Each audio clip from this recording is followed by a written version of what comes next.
Olá, tudo bem, pessoal? Aqui é a professora Suzana Luz e venho comentar o tema 7 da nossa apostila. E o pessoal que está me cobrando o tema número 5, né? No tema número 5, que fala sobre que a homofobia é um problema de todos, eu ainda não gravei o vídeo, vou fazer um vídeo posterior à correção, em que eu vou falar sobre os piores momentos e os melhores momentos das redações, bem como os recursos argumentativos que os alunos usaram. Então, vou fazer um texto póstumo aí, né? Um pós-texto.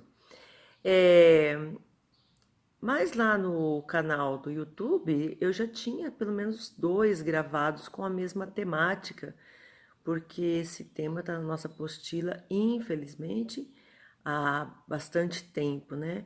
Infelizmente, porque é um problema que persiste, né? Então, enquanto o problema persistir e ainda a temática não tiver caído no Enem, nós vamos mantê-lo na apostila, assim como outros temas que se repetem também. Bem, mas nós vamos falar agora sobre a questão do papel do Estado frente aos conflitos indígenas. Já tivemos uma palestra lá na escola, né, que foi muito bem aproveitada pelos nossos alunos, e passamos a análise dos textos de apoio, que é o norteador para a produção de vocês, né? Então, aí o primeiro texto de apoio fala pelo menos 10 índios são presos por cobrança de pedágio e extorsão em operação no Mato Grosso.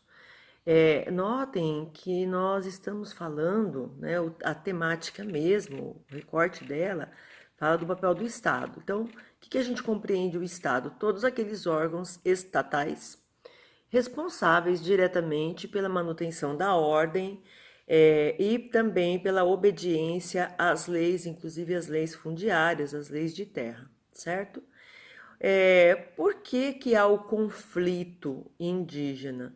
O conflito indígena ele acontece exatamente por aquilo que nós estamos vendo ali, né? Muitas vezes as etnias, os grupos, as tribos, elas não têm mecanismos de subsistência suficientes e elas passam a cobrar um pedágio naquelas estradas que passam no meio de suas terras. Ora, nós temos aí já um conflito instaurado, porque veja, se nós temos uma porção de terra, se nós temos lá uma fazenda, e uma rodovia, uma BR passa no meio dessa fazenda, ou mesmo uma rodovia estadual passa no meio dessa fazenda, esse dono da fazenda tem a terra dividida e ele não tem direito de cobrar pedágio, certo? Mas, vamos supor assim, há pessoas que consideram que não tem direito de cobrar pedágio, mas ele está dentro de um circuito, ele está dentro de um sistema em que a produtividade da fazenda dele lhe rende dividendos. Por outro lado, nós temos as terras indígenas, que também, eventualmente, rodovias, tanto estaduais quanto federais, passam no meio delas. E aí os índios vão lá e colocam um pedágio. E a justificativa é exatamente porque não há uma forma de subsistência daquela terra, a não ser a própria exploração típica de caça, típica do recolhimento de frutos naturais, e por isso haveria uma justificativa para a cobrança de um pedágio.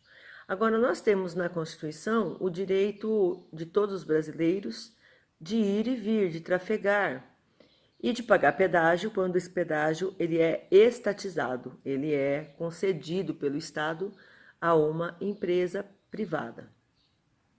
Isso não inclui cobrança por parte dos índios, certo? Muito bem, mas o índio faz. E aí temos um conflito instaurado. Resta saber como que o Estado vai se posicionar.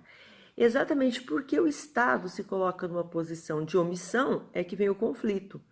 Porque se o Estado vai ali e socorre essas comunidades, a comunidade não precisa colocar o pedágio. E uma vez colocado, o Estado teria que ser suficientemente forte e autônomo para dizer: não, vocês não podem fazer isso e não vão fazer isso. Isso não acontece com tanta agilidade. Primeiro é preciso que a imprensa noticie conflitos. Esses tempos atrás aí alguns índios mataram dois motoqueiros, né? Um motoqueiro, na verdade, seu carona, que se negaram a pagar o pedágio. Quero que vocês pesquisem sobre isso. Então é assim, o Estado primeiro espera a coisa ficar tão complicada, tão complexa, para só depois disso intervir. Então, notem que o tema de vocês é o papel do Estado. Então, vocês vão ter que falar exatamente sobre isso, sobre essa omissão, que espera primeiro a situação estar tão caótica para depois realmente intervir. E aí vem a prisão de índios, né? Então, eu quero que vocês trabalhem bem essa questão. O Estado que tinha que ser preventivo, o Estado que tem que ser pacificador, e não esperar a coisa sem estourar para daí tomar as suas medidas, tá? O segundo texto vem falar sobre Ministério Público Federal investiga massacre de índios isolados na Amazônia. Então, o que acontece? Nós temos aí a FUNAI, né, que está sendo mencionada, e a suspeita é que um grupo de garimpeiros ilegais tenha assassinado pelo menos 10 pessoas. E a Procuradoria ainda não confirma a etnia dos índios. Então, de novo, tem o índio lá, ele está colocado em sua terra, e às vezes, para azar seu, nessas terras existe aí a questão do garimpo, existe ouro, existe outras pedras preciosas. É esse o momento que garimpeiros invadem, é esse o momento que os garimpeiros tentam negociar, entre aspas, né, a ocupação dessas terras, e que muitas vezes, se os índios não permitem, acabam por sofrer violência, culminando aí no caso, como a gente percebe, na morte de índios, né? Quantos foram mesmo? O massacre é uma tribo indígena. Então, de novo, o Estado, a FUNAI, geralmente sabe da presença de garimpeiros, os índios informam que a terra está sendo invadida, mas o Estado não providencia uma guarnição de polícia, uma guarnição de exército que possa protegê-los desse tipo de invasão. Qual o resultado? É violência. Então, nós temos uma violência que está sendo perpetrada aí nas terras indígenas, seja por pessoas que querem extrair madeira, seja por garimpeiros, e o Estado, de novo, ele se mantém inerte, esperando primeiro que aconteça uma dizimação, como nós estamos vendo ali, um massacre, para depois tomar as medidas cabíveis. Depois eu fiz o favor para vocês de didaticamente colocar isso, quais são as modalidades de terras indígenas, né? Estou suscitando aí as leis, né, que encampam os direitos dos indígenas, que são essas terras indígenas tradicionalmente ocupadas, as reservas, né, que são doadas, são terras doadas por terceiros, as terras dominiais, que são terras de propriedade dos indígenas, né, e as interditadas, que é para proteger esses povos. Então, vocês vão ler cada uma delas, né, e procurar ver exatamente qual o papel do Estado. Porque quando o Estado, por exemplo, ali, ó, que eu estou vendo, quando ele reserva uma propriedade e dá esse domínio dentro da legislação para aquele povo, geralmente já existe um conflito previamente instaurado. Porque geralmente, vamos supor assim, olha, aqui nessa terra nós vamos fazer como aconteceu aqui no Mato Grosso. Vamos fazer aqui um dique, vamos fazer aqui uma represa. Essa represa vai entrar na terra dos índios. Então, o que eu faço? Eu vou remover esses índios para um outro lugar. Geralmente, esse lugar já está tomado por poceiros, geralmente esse lugar já está ocupado, de repente, por movimentos sem terra, de repente esse lugar já foi fazenda de alguém, tá, no passado, e tem benfeitorias. Então, quando o Estado coloca esses índios sobre essa terra, ele já está fazendo o quê? Ele já está, por si próprio, criando um conflito. Se ele não for ali não pacificar antes, nós teremos, obviamente, uma situação que vai gerar violência, tá bem?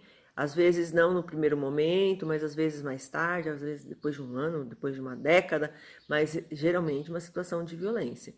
Então, eu já vi uma proposta de intervenção que antes de do Estado, remover esses povos e colocá-los em terras que futuramente vão ser alvo de conflito, o Estado tem que se precaver também, né? Tem muita terra aí do Estado que pode ser doada para eles. E às vezes é isso que acontece. Aí nós vamos elogiar a postura do Estado quando toma esse tipo de precaução. Para os indígenas, a terra não é um bem econômico, diz aqui outro texto de apoio, mas um dom gratuito de seus antepassados. Então foi Papa Francisco aí saindo na defesa dos indígenas, porque também existe esse conflito que o Estado tem que aplacar.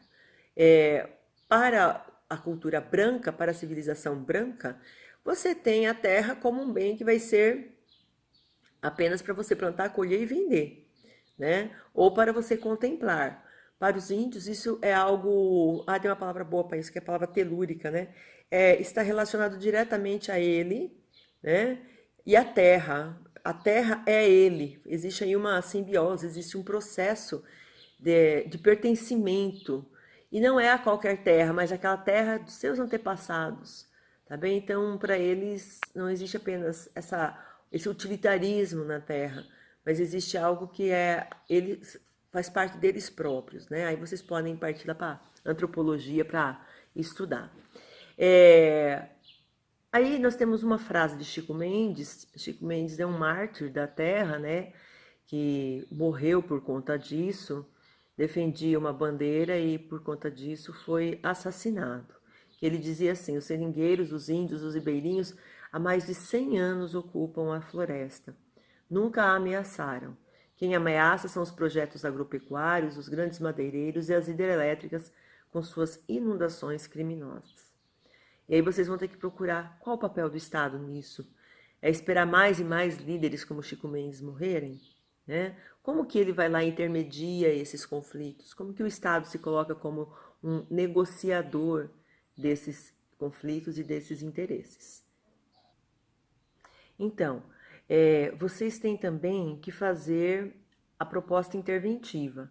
Nesse momento, quem que vocês vão usar como agente? O Ministério da Justiça e o Ministério do Meio Ambiente, que são os dois ministérios que estão focados diretamente nas questões indígenas, nas questões de terra, da exploração da terra, tudo mais, tá bom? Vocês podem mencionar também que uma das conquistas dos índios nas últimas décadas foi uma abertura direta de canal com o Congresso Nacional e também com o Ministério Público, tanto do Estado quanto da Federação, para essas instâncias que geralmente os indígenas recorrem quando tem algum direito que não está sendo respeitado. É interessante também vocês saberem que nos últimos anos os índios conseguiram conquistar alguns direitos. Exemplo, até então eles eram considerados totalmente inimputáveis. O que significa essa inimputabilidade? Significa que eles não podiam sofrer processo nem podiam processar. Então alguém teria que interferir por ele. Então vamos supor a FUNAI, né? E propunha um processo contra madeireiros. Hoje os próprios índios podem fazer isso. Tá bem? Eles têm um direito de autotutela, eles podem eles mesmos propor uma ação frente à justiça, ele mesmo pode propor uma ação no Congresso, alguma coisa assim, tá bem? Então eles ganharam esses direitos. Vocês podem olhar isso lá na Constituição Federal, no artigo 231, 232, tá bom? Espero que vocês façam uma boa redação.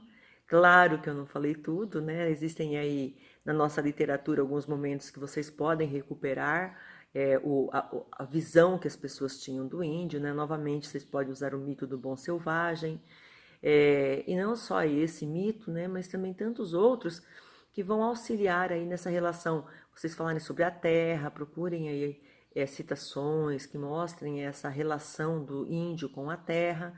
E eu tenho certeza que o resultado vai ser muito bom, tá bom? Um grande abraço para vocês, bom trabalho.